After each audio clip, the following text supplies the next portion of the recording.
চলে গেল বরুণের 5 wicket. Batting ব্যর্থতায় হার ভারতের। পরপর 2 ম্যাচ জয়। রাজকোটে জিততে পারলেই 2 ম্যাচ বাকি থাকতে সিরিজ পকেটে পড়ত টিম ইন্ডিয়া, কিন্তু সেটা করতে গিয়ে হোঁচট খেল। রাজকোটের তৃতীয় টি-20 ম্যাচে 26 রানে হারল টিম ইন্ডিয়া। কাজে লাগলো না বরুণ চক্রবর্তীর 5 উইকেট। টসে জিতে বোলিংয়ের সিদ্ধান্ত নিয়ে সূর্যকুমার যাদব জানান স্পোর্টিং উইকেটের সুবিধা নিতে চান তারা। প্রথমে ব্যাট করতে নেমে ইংল্যান্ডের হয়ে দাপুটে শুরু করেন বেন ডাকেট। তারপর দাপুটে ব্যাটিংয়ের উপর ভর করে ইংল্যান্ড 171 রান করতে পারে। বেন ডাকেটের 51 রানের ইনিংস খেলার পর লিয়াম লিভিংস্টন 43 রানের ইনিংস খেলেন। তবে ইংল্যান্ড জিতলেও তাদের হয়ে 3 ব্যাটার বাদে বাকি কেউই রান করতে পারেননি।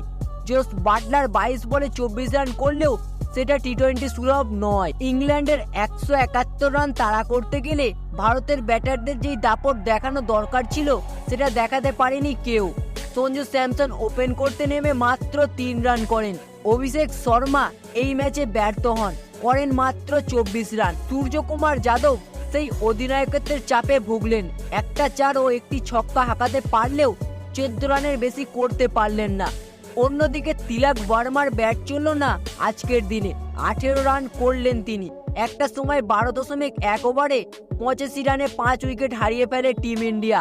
এরপর কিছুটা আশা জাগায় হার্দিক পান্ডিয়া ও অক্ষর প্যাটেলের জুটি।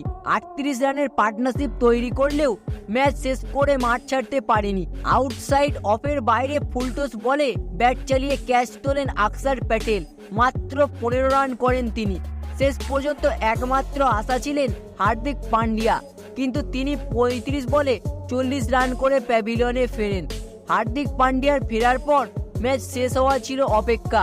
শেষে শামি একটি দারুণ 6 মারলেও সেটা রানের ব্যবধান কমানো ছাড়া আর কিছু ছিল না। এই ম্যাচের হারের পর প্রশ্ন থাকবে প্রথম একাদশ নিয়ে, বিশেষ করে 2 সীমারকে খেলানোর সিদ্ধান্ত নিয়েও প্রশ্ন থাকবে। তো বন্ধুরা, এই ম্যাচটি ভারতের হারের প্রধান কারণ কোনটি হতে পারে? আপনার মতামত অবশ্যই কমেন্ট বক্সে লিখে জানাবেন। তো বন্ধুরা, ভিডিওটি দেখে একটু ভালো লেগে থাকলে অবশ্যই একটি লাইক করে দেবেন এবং চ্যানেলটিতে নতুন হলে অবশ্যই চ্যানেলটি সাবস্ক্রাইব করে দেবেন। ধন্যবাদ।